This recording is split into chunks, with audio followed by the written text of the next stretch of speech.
Order! Order! You are an incorrigible delinquent at times. Behave yourself, man!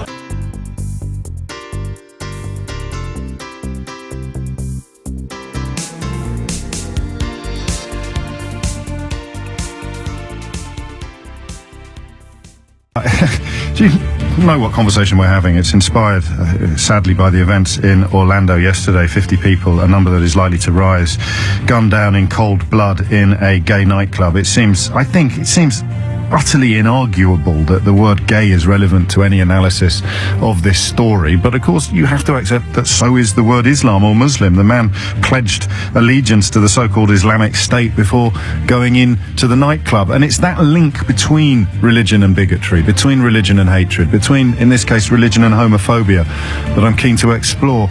Oddly, flies in the face of what I was thinking in church yesterday. Of all places. I was sitting in church yesterday and I was thinking, I wonder if actually part of the reason why we're tearing each other to shreds so often now is because of the decline of religion.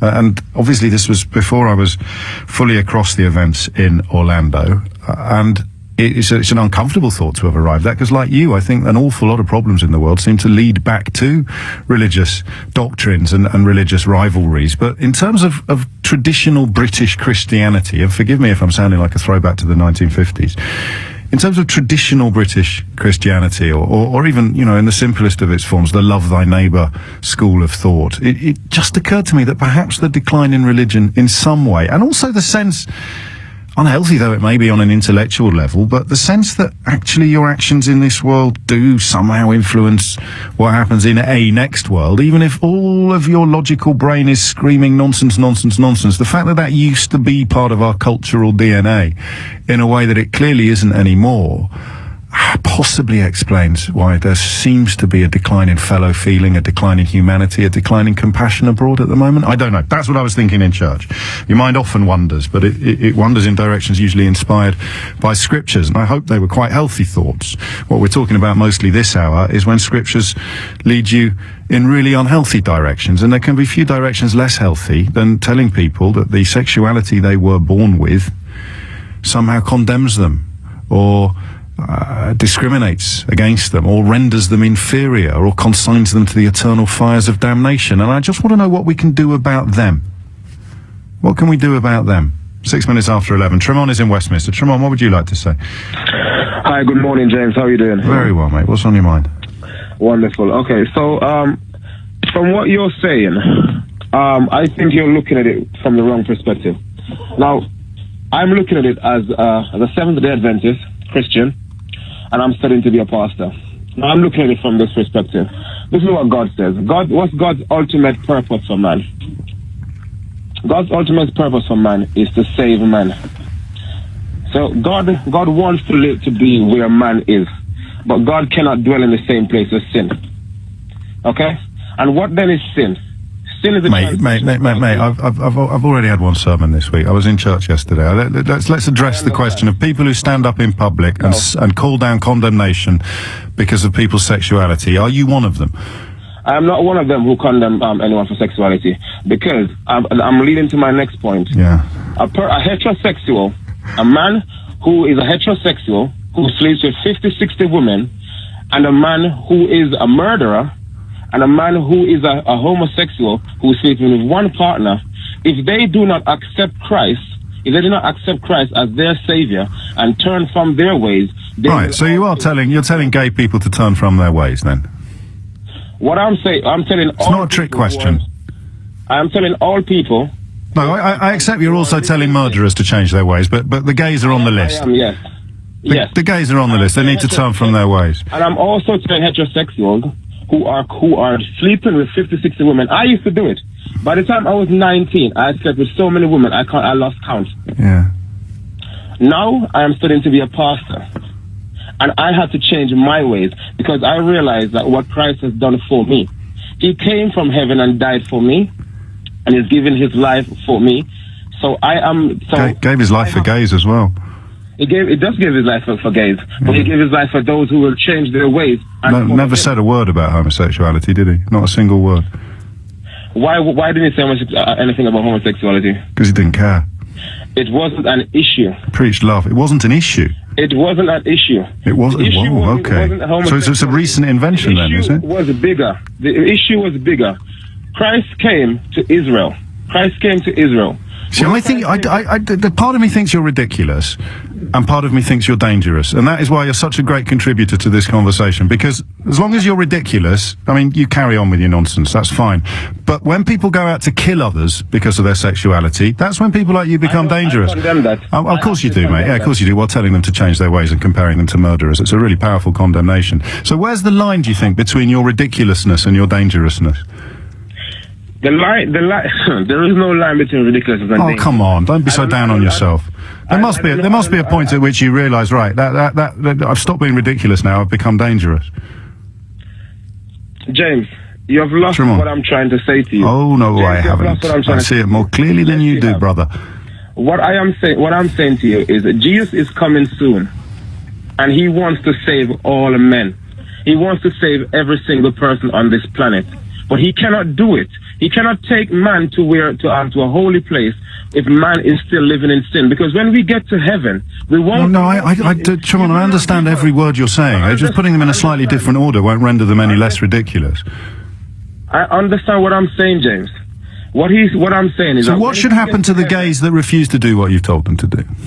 I cannot... I'm not the judge of that. Well, you must have a personal view, though. What would you like to see happening to them? What do you think God's going to do to them? My view is that all men would follow Christ. That's my view. No, but lots of people who are gay think that they are following Christ. We're talking about you inflicting your interpretation of scriptures in which Jesus said absolutely nothing about homosexuality on people whose sexuality is different from your own.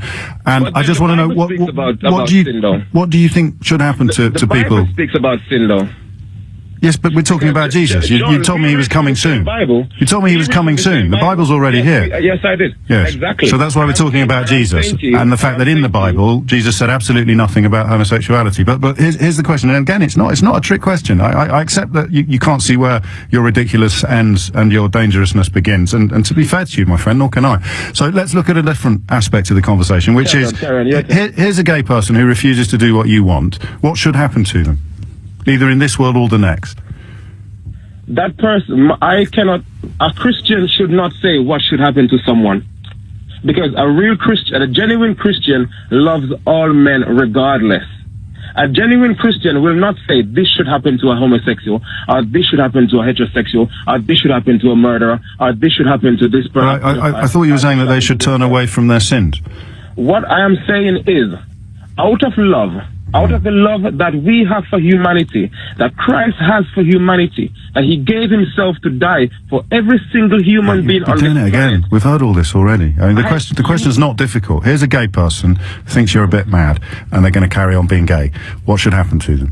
That's between him and God. Okay. And you know. I happen to know that God is cool. God is cool with all of this. Yesterday. You went to church yesterday, right? And yes, I did. Don't say it like an accusation. You would have heard the sermon. I don't know, it's not an accusation. It's not an accusation. But what is sin? Sin is a transgression of God's law. God's law says, thou shalt not commit adultery. I think sin is probably, for me, I think sin... I think for me, Pastor, I think sin is probably the unnecessary infliction upon pain on innocent people. And that's what you do.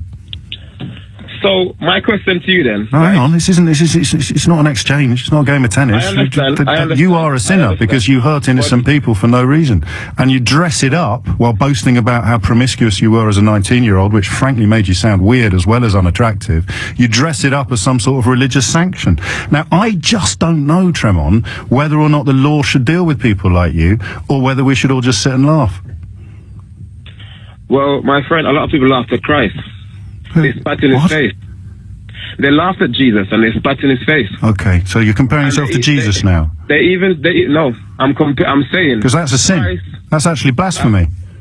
Under your own religious doctrine. I'm not saying I'm Jesus. Whoa, you're a blasphemer and a comedian. That's quite a CV you've got there.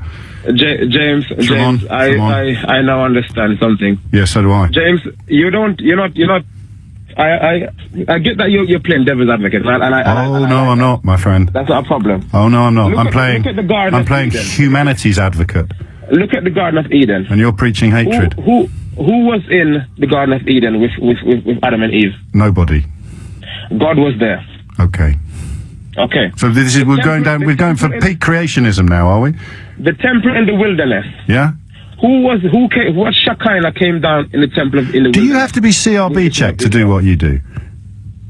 Yes, you do. Thank God for that. It's come to 11:14, and we're going to use Tremon as a wonderful springboard into the rest of this conversation. Should the law deal with people like that? People who genuinely think they should be allowed to stand up every Sunday or every Saturday or every Friday in a public building in a city like London or Orlando or New York or wherever it may be and say that being gay is like being a murderer? Because if people don't get to say stuff like that in public, maybe, just maybe, just maybe, people won't go around killing other people for being gay.